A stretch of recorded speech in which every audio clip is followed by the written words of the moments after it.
Welcome to Baby Boomer University. As we get older, we have a lot more needs than we had when we were younger. What do you do when you or a loved one needs in-home care? Well, today's guest is Stephanie Aldridge. She is a home care consultant from Home Instead Cares. She has over 10 years of experience in the healthcare industry, starting her career in the skilled nursing industry. She's worked with the rehabilitation process and moved to non-medical home care in 2014. Her vast amount of knowledge will give us great insight into the in-home care profession. Welcome to Baby Boomer University.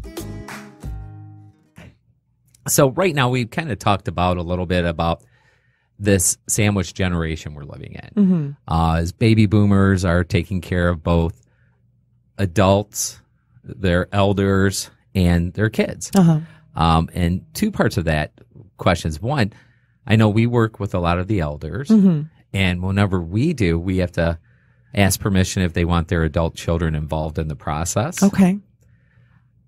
Because sometimes the adult children are trying to take over.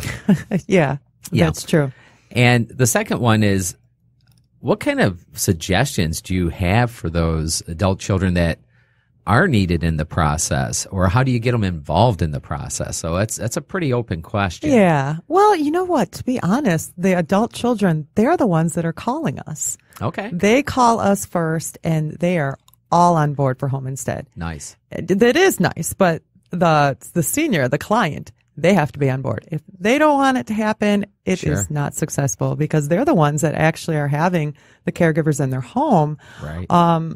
So usually the family is pretty involved. Okay. Sometimes we have to have them decide on one primary contact, because we can't take advice from 6 different people.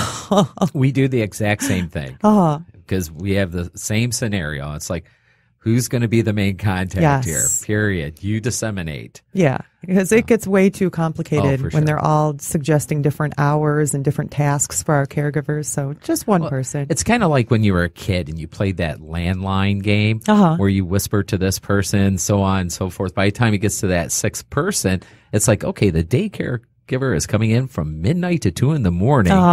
Only on national holidays. Yeah. Oh, wait a minute. That's not what was said. Yeah, it doesn't make any sense. All right.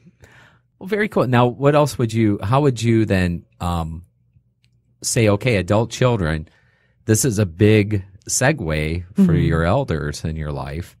What tips would you have for them to help maybe cushion the blow, I guess is the only terminology? Yeah, no, that's a very good question. Because when they call, they'll call Home Instead and they'll say they're interested in care for their mother. And I always say, well, I'd love to meet with you and your family, but it might be a better idea if you talk to your mom first. Okay. And let her know that you're concerned about her well-being at home, and that you feel that, help from a professional caregiver might improve her life. Okay. And then if your mom's like, well, yeah, that sounds interesting. Yeah, I'd love to have Stephanie over and we could talk about, Home Instead.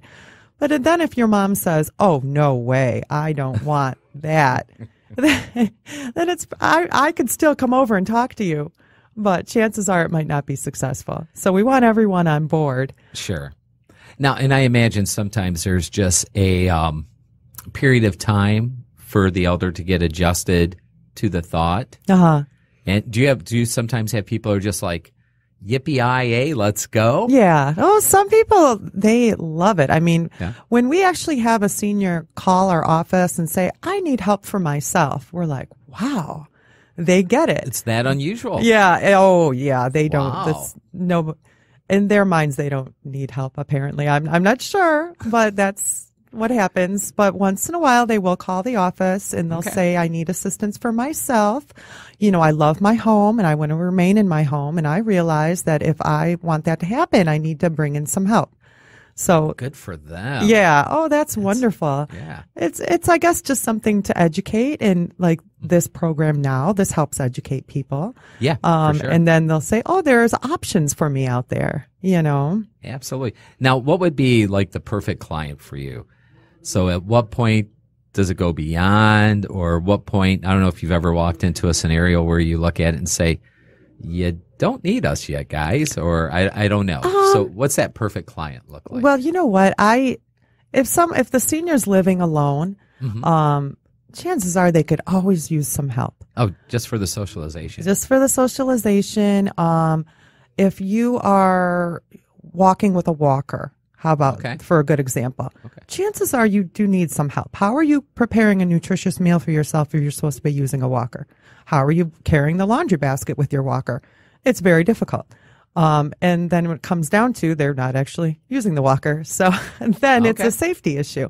But I haven't really ran into many clients that call us and want help, and then after I do an evaluation, I can't find anything for our caregivers to do. Okay. There's always like companionship and going on outings and things like that. That's some of the fun things that our caregivers get to do. Well, that's excellent. I know when we talk with folks about aging in place, because I've been doing this for 18 years. So to us, it's let's find the best situation for you. And if it's aging in place, let's do that. And we always look at what we call our big four, which is, are you getting proper nutrition? So, because a lot of times the elders we've worked with, all of a sudden a pack of saltines becomes dinner. Frozen meals. Frozen meals.